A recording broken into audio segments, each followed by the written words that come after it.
take this, go get me a soda. I mean, if I'm your boy, you do it for me, right? Yeah. There he is. What's up, bro?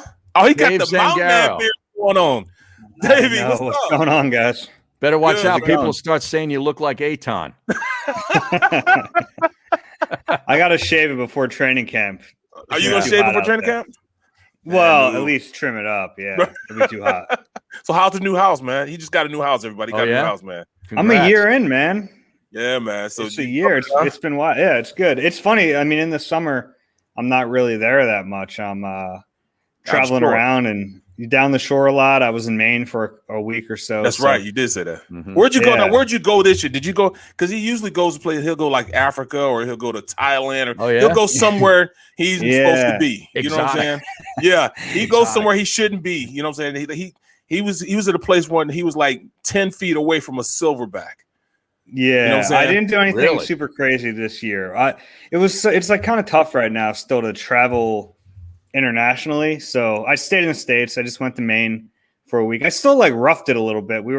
Did some whitewater rafting and stuff like that. But next year I'll get back and I'll leave the country a little bit. Dude, I don't do stuff like that, man. I don't jump out of planes. I don't go water. You're not a rafting. Thrill seeker. No. Yeah, I'll go out route on my outboard engine on my boat. That's about the only thing that I'll do exciting. You know what I'm saying? I may drive 100 miles an hour every once in a while. But other than that, no, I'm not trying to be a thrill seeker. So, Dave, you bought the house. You've been in the new house for a year. So you bought during the pandemic.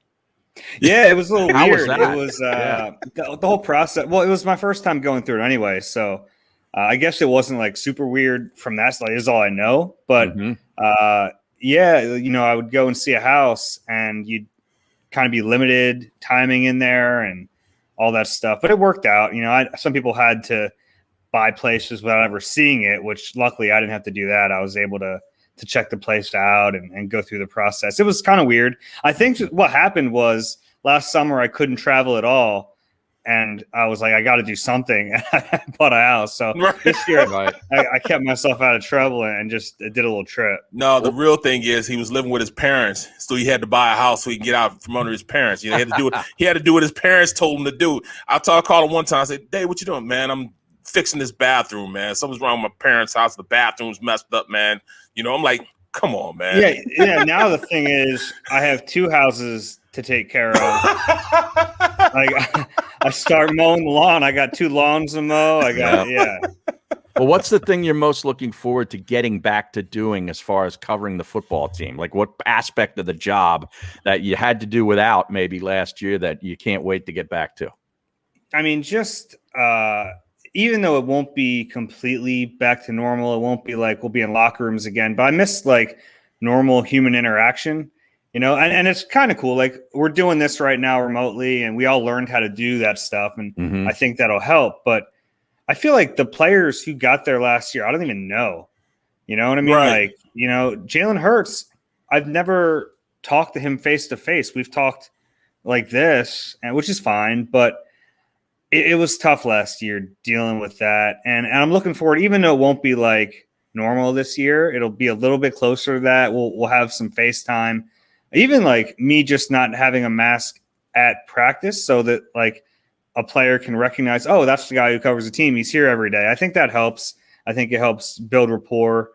I miss that stuff because ultimately, like I cover football and I care about the X's and O's and I care about scheme and all that stuff, but I cover the sport because I like covering people. I like covering interesting stories and building relationships and all that stuff. And I think I really missed that last year. So looking forward to that this year. Yeah, that's huge, It's the only thing. It's like, and I don't know if we'll ever be back in locker rooms full time. I hope so. I know it's kind of a weird, awkward situation. Barry, you can speak to it from like a player standpoint. It's a weird space because it's a player space and I always feel like I am invading it, but it's the best way for me to actually get to know these people I cover and for them to get to know me, which I feel like is really important. Last year and trust you.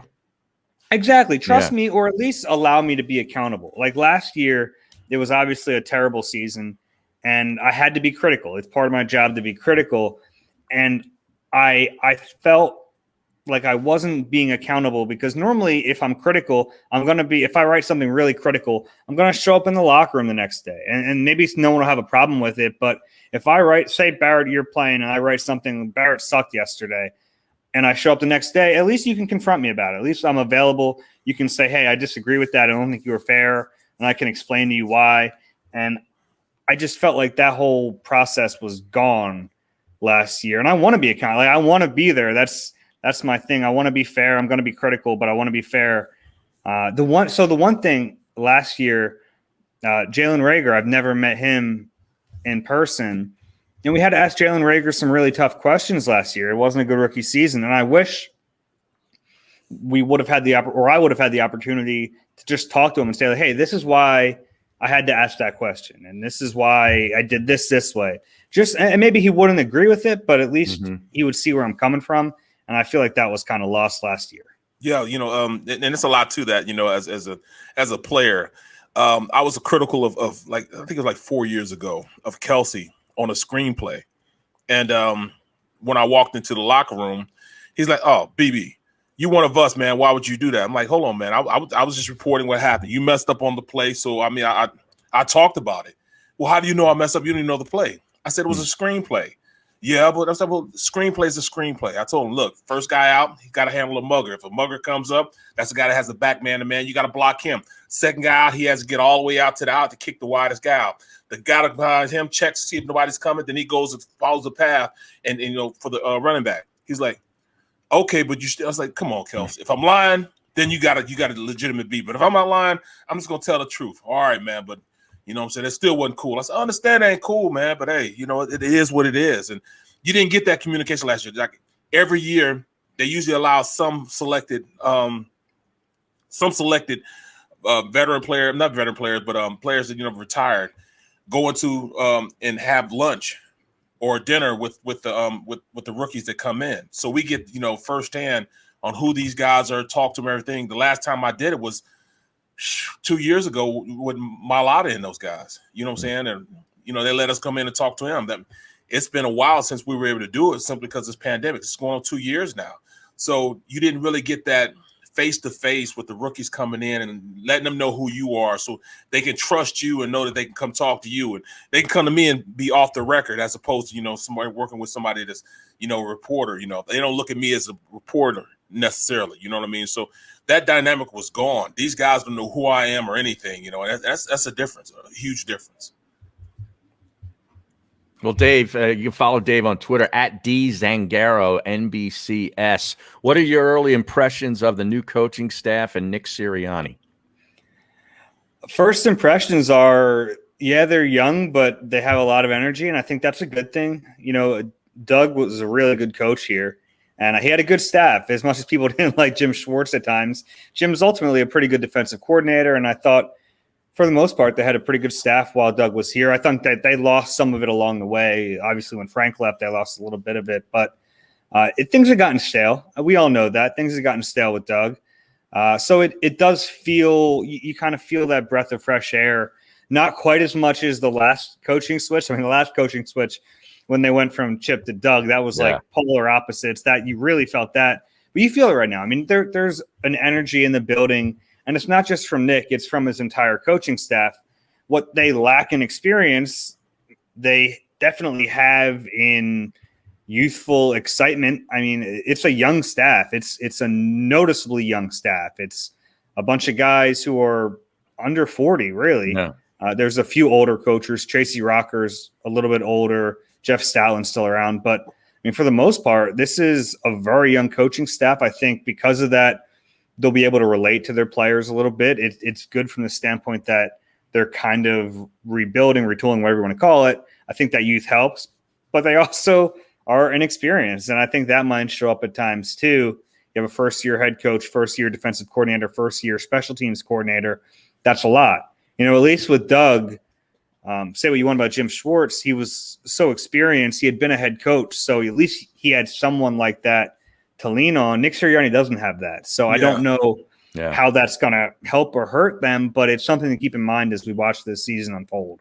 Yeah, and also looking at, the fact that these players or getting I don't understand why they're not allowed to come in a week earlier than most teams, because usually if you have a new coaching staff, you get to come in a week earlier than most guys, most of the other teams, in the league, because you have a new coaching staff. Well, for some reason they're not doing it, or they didn't elect to do it. Why is that? Well, they would have the benefit would have been during the spring, so they would have basically had like an extra little mini camp for new head coaches. But because of what happened this spring, and the NFLPA kind of suggesting, maybe is the right word, to teams to not go full in on the off season. I remember the Eagles, through the NFLPA, released a statement basically saying they weren't going to spring. They weren't going to do any of the OTAs. So it eventually Nick Sirianni met with a few of the guys, and they came up with this plan to have some sort of off season. They canceled the mandatory minicamp, but they had a bunch of voluntary days, and they had a really good turnout. So ultimately they kind of salvaged it a little bit. It was better than nothing. I think they got a lot of work done there. So that's where they would have had that advantage, is in the spring. But that was Nick Sirianni's first win. Mm-hmm. The fact that he was able to get together with some of his veterans, kind of hash it out, figure out a plan that worked for both sides. And maybe some people will view that as like giving in, but I don't think it was, because ultimately the team got better because they had those quasi walkthrough practices, but they really had the meeting time. They had time to install a lot of their offense and their defense. They had a chance to kind of learn the verbiage. So at least they have that base. And now when they get to training camp, they'll be able to kind of hit the ground running. And the fact that they scheduled 2 joint practice sessions kind of tells you they feel like they're in a good spot, because if they weren't, they'd probably have to use a lot of this summer to learn and to figure out the offense and defense. The fact that they're going so heavy on the joint practices, I don't know if it's a good or a bad thing, but it shows that Nick Sirianni at least feels like they're far enough along that they can do that.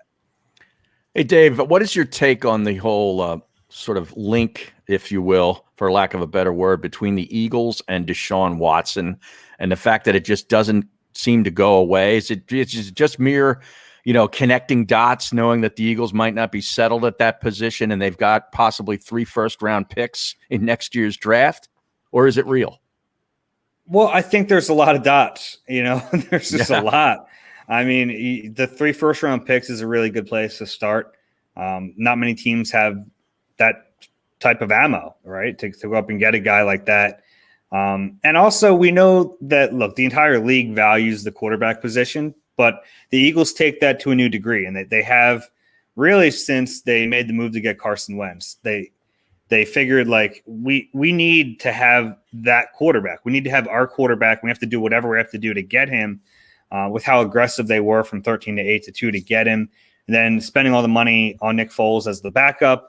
After that, we've seen it along the way. They've really put a lot of resources into the position. Even drafting Jalen Hurts in the second round, you can certainly argue that wasn't the right move in hindsight. Maybe it torpedoed what they had, but it still showed how much they were going to put into that position. So, yeah, I think that it has to be on the table. And when we're talking about Deshaun Watson, obviously – right now, it has to start and end with he has a lot going on. The legal situation is tricky, and until that gets resolved, it's hard to see anything happening. But when you're talking about Deshaun Watson, the football player, the Eagles would be crazy to not be at least interested. This is a Pro Bowl caliber guy. He's an elite quarterback in the prime of his career. There's 5, maybe 6 quarterbacks that you can really call elite in the league. He's one of them. So if a guy like that is available and you have what it would take to get him, you have to at least be interested. And then aside from that, I don't think they're sold on Jalen Hurts. I think that's what this year is for, is to find out if he can be the guy. I think there is some question inside that building about whether or not he's the future of the franchise. I don't know the answer to that. I certainly don't think anyone else does either. It's really hard to. I mean, he showed some flashes last year, but there's a reason he was a second-round pick. And when Deshaun Watson, we know what he is. He's a Pro Bowler. He has Hall of Fame type potential. So it all makes too much sense for there not to be something there. Well, but see that that to me, I'm confused in the aspect of, what direction this team really wants to go. I mean, they have not put their stamp on Hurts yet. Hurts is still, not really the starting quarterback because they haven't named him the starting quarterback. But, we all know that he is. Why is their confidence level with him so low? I mean, they weren't really with him last year. They saw him out there playing with a second-tier offensive line with no weapons, but yet they won't announce him as the starter. Yet they won't, say he's franchise of the, going forward. So, I mean, what do you take of that? What is the problem with just even announcing him the starting quarterback? Yeah, to me that thing was silly. Like he's obviously the starting quarterback. Maybe that was to, Nick Sirianni, since he's gotten here, has talked about competition and he kind of trumpets that. So maybe it's just like, hey, we're all competing. We're not gonna. It doesn't really help him, I guess, to name him the starter. We all know Jalen Hurts is a starter right now, but plans change when there's a guy like Deshaun Watson available, and they should. I mean, if you have we're talking about what could be a pretty big upgrade. And we don't know what Jalen Hurts is, so it's tough to say how big of an upgrade it is. I feel pretty confident that it would be an upgrade. We don't know what Jalen Hurts is, but the opportunity to land a player who's that good, I think, would change a lot of teams' plans. I mean, I think how many teams in the league would be foolish to not be interested in Jalen Hurts or I'm sorry, Deshaun Watson? A lot, right? Like, if you have a franchise quarterback, that's fine. But there aren't many of those guys, really, like true franchise elite quarterbacks. And some teams are tied to quarterbacks financially. If a team has a Kirk Cousins and he's getting paid a ton of money, well, then you can't really maneuver to get a guy like Deshaun Watson. The Eagles, that's where we're talking about all those dots. Everything does kind of line up. They don't have a bona fide franchise quarterback. They do have potentially 3 first-round draft picks. They will have a ton of cap space next season once that dead money from Carson Wentz comes off the books. So I understand what you're saying, Barrett, and I'd like to see them show a little more confidence in Jalen Hurts for his sake, honestly, because we know he's going to be the quarterback this year. That's it. Yeah, the confidence level, man. They're not showing really any confidence. Yeah, I wouldn't worry about. Yeah, I wouldn't worry about his confidence level in himself. I understand, like, the team should probably like, hey, you're our guy. We want you and all that. But Jalen Hurts is a pretty confident kid. Yeah, I think he believes in himself. I mean, he thought he acted like the starter when he wasn't the starter. So now that he is a starter, it's not going to change. He's not going to show deference to Joe Flacco if he didn't for Carson Wentz. You know what I mean? And that's not. I'm not saying that was like a bad thing, but Carson was the franchise quarterback here, and Jalen Hurts still came in and acted like he was the starter. So he's not going to not do that this year when everyone already knows he is. Last quick one from me for Dave. How do you think Carson will do reunited with Frank Reich and a pretty good team out in Indianapolis? I'm still a believer in his talent. I still think it's in there. He had an awful year last year, and I know that we can make all the excuses in the world for him, and that's the Colts' job now, is to make those excuses for him. But a lot of it was true. I mean, it really all started when the offensive line broke down. I mean, once he got kind of used to having a really good line in front of him, and he's a very good quarterback when he has time. And you can kind of see it last. He was seeing ghosts a little bit. I think that, he had become so good. A lot of it. That's fair. He had become so good at taking care of the football in the previous 2 years. 7 interceptions in 2019, 7 interceptions in 2018. So for those interception totals to skyrocket, a lot of it was the offensive line. Some of it were his receivers. I mean, you can pin some of those interceptions on the receivers, not running crisp routes, not breaking when they should have, not being where they were supposed to be. There was a lot going on. It wasn't all on Carson. None of that excuses his play because he was still really bad. He was still a reason they were as bad as they were. But I don't want to forget the play caller either, because Doug certainly seemed to lose his way a little bit. He didn't really have a feel for Carson anymore, right? Mm-hmm. A lot of the things I was like shouting from the rooftops. I was going crazy, like move him out. Right. Doug just never did. How about run the rock a little bit also? A little bit, yeah. If something like that would help. And now he's going with Frank Reich, and they have a good relationship. And I think Frank has very good offensive line, one of the best offensive lines in the league. He has plenty of good skill players up there. They have a running attack. It all lines up for me to think he's going to have a good year, but there is also the part of a quarterback who loses confidence. Can he get it back? And that's the one fear I think the Colts have to have is what's the long-term effect of last year on Carson Wentz? Because we've seen guys have that one bad year and they just never recover. And a lot of the problems with Carson last year were mental, and a lot of that was brought on by other factors, but I think a lot of it was in his head. I still think physically he has the talent. Maybe he doesn't have the athleticism he had pre-ACL going back a few years, but we saw him play at a high enough level after that injury.